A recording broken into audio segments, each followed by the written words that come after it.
عبداللہ بن عباس رضی اللہ تعالی عنہ روایت کرتے ہیں کہ سرکار دو عالم صلی اللہ علیہ وسلم نے جب حضرت معاذ کو یمن کی جانب بھیجا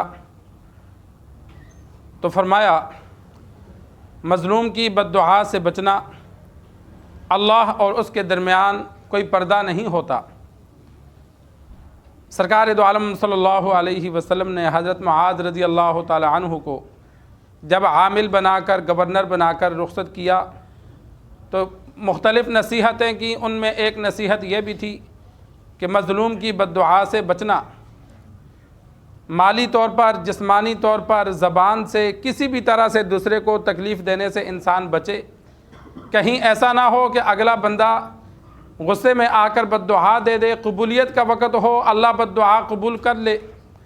بسا اوقات اللہ فوراً پکڑ لیتا ہے اور بعض دفعہ فوراً نہیں پکڑا جاتا، کچھ عرصے بعد اس بد دعا کی وجہ سے وہ بندہ پکڑا جاتا ہے۔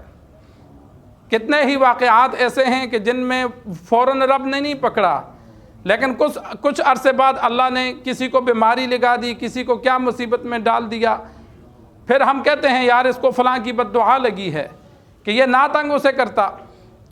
بد دعا دینا جیسا کہ پہلے ذکر ہو چکا ہے جائز ہے۔ سرکار دو عالم صلی اللہ علیہ وسلم نے خود مختلف مواقع پر بد دعا دی، لیکن ایک بات ذہن نشین کر لیں، آپ صلی اللہ علیہ وسلم، صحابہ اور نیک لوگ جب بد دعا دیتے ہیں تو وہ صرف دنیاوی نقصان کی بد دعا دیتے ہیں، اللہ کے رحمت سے دوری کی، اخروی نقصان کی بد دعا نہیں دیتے کہ اللہ کی تجھ پہ لعنت ہو یا اللہ تجھے جہنم رسید کرے، ایسی بد دعائیں نہیں دیتے، تاکہ اس میں تو شیطان کی مدد ہے۔ شیطان چاہتا ہے بندہ گمراہ ہو۔ کسی کو بد دعا دیتے تھے تو صحابہ صرف جسمانی نقصان کی، مالی نقصان کی دیتے تھے، جو دنیا میں اس پہ تکلیف ہوتی، اگلے جہاں اس کو پکڑ نہیں ہوتی تھی۔ سرکار دو عالم صلی اللہ علیہ وسلم نے ایک صاحب کو الٹے ہاتھ سے کھاتے ہوئے دیکھا، بائیں ہاتھ سے، تو فرمایا سیدھے ہاتھ سے کھا۔ تو بعض دیہاتی لوگ ایسے بھی تھے کہ جو آداب سے واقف نہیں ہوتے تھے، تو وہ بسا اوقات آگے سے بات نہیں مانتے تھے، تو اس نے بھی آگے سے کہہ دیا کہ میرا دایاں ہاتھ منہ کی طرف نہیں جاتا، کہ جھوٹ بولا کہ اس میں کوئی بیماری ہے، منہ تک نہیں پہنچ سکتا۔ تو آپ صلی اللہ علیہ وسلم نے بد دعا دے دی کہ آئندہ یہ منہ تک نہیں آئے گا۔ اللہ نے اس کے ہاتھ کو خراب کر دیا، وہ اوپر نہیں اٹھا سکتا تھا۔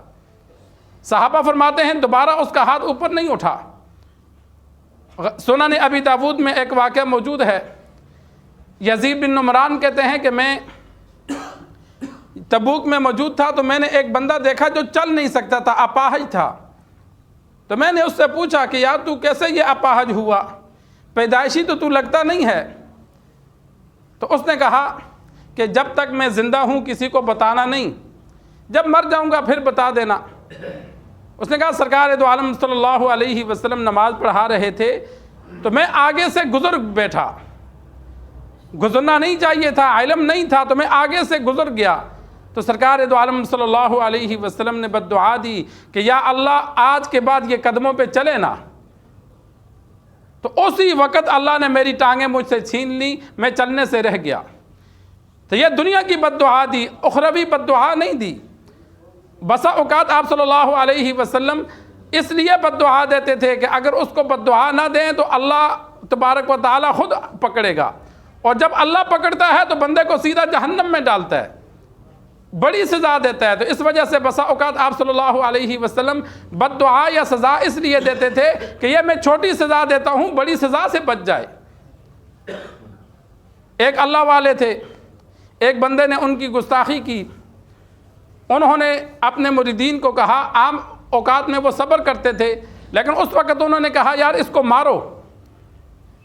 لوگوں نے کہا بزرگ تو کبھی بدلہ نہیں لیتے، آج پتہ نہیں کیوں کہتے ہیں۔ لوگوں نے نہیں مارا، وہ تھوڑا سا آگے چلے، آسمانی بجلی گری، اس کو جلا دیا۔ تو انہوں نے لوگوں کو کہا کہ تم نے اسے مارا ہے، جب میں تمہیں کہہ رہا تھا میں نے محسوس کیا کہ اس نے میرے ساتھ گستاخی کی، اللہ کو غصہ آیا۔ تو جب اللہ کو غصہ آیا تو اللہ کی پکڑ بڑی سخت ہے، اگر ہم بدلہ لے لیتے تو اللہ تبارک و تعالی چھوڑ دیتا، ہم نے بدلہ نہیں لیا تو اللہ نے پکڑ لیا۔ تو بس اوقات اس وجہ سے سرکار دو عالم صلی اللہ علیہ وسلم سزا دے دیتے تھے۔ حضرت بہلول رحمہ اللہ کا واقعہ موجود ہے. اللہ والے تھے, تھوڑے سے مجذوب تھے, لوگ ان کو پاگل سمجھتے تھے. تو وہ ایک مرتبہ بیٹھے ایک جگہ پانی کی نالی میں, تو لاٹھی مار رہے تھے. ایک جوڑا میاں بیوی پاس سے گزرے, جوڑا تھا. لڑکی پر پانی کے چھینٹے پڑے, اس بندے کو غصہ آیا تو اس نے اس کو تھپڑ دے مارا. گھر گئے, ابھی وہ سیڑھیاں چڑھنے لگا, گرا تو اس کی ٹانگ ٹوٹ گئی. وہ عورت سمجھ گئی کہ اس نے بزرگ کو تھپڑ مارا.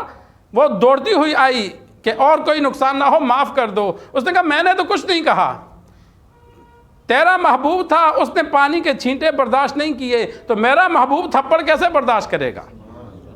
اسی وجہ سے حدیث میں موجود ہے, من عاد لی ولیًا فقد آذنتہ بالحرب. اللہ فرماتے ہیں جو میرے ولی کو تکلیف دیتا ہے وہ مجھ سے اعلان جنگ کرتا ہے. آپ صلی اللہ علیہ وسلم مرض الوفات میں تھے, بے ہوشی طاری ہو جاتی تھی, تو صحابہ کو منع کیا تھا مجھے دعا نہ پلانا.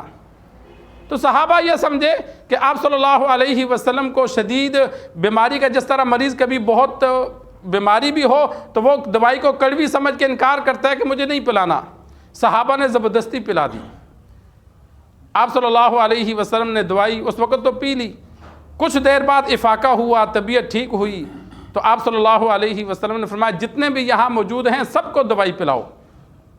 علماء نے لکھا آپ صلی اللہ علیہ وسلم نے اسی لیے ان کو سزا دی, ایک تو بطور مزاح کے ان کے ساتھ ایسا معاملہ کیا, یا آپ صلی اللہ علیہ وسلم نے بطور تادیبی کروائی کہ میں دوبارہ منع کروں تو مجھے پلائیں نہ.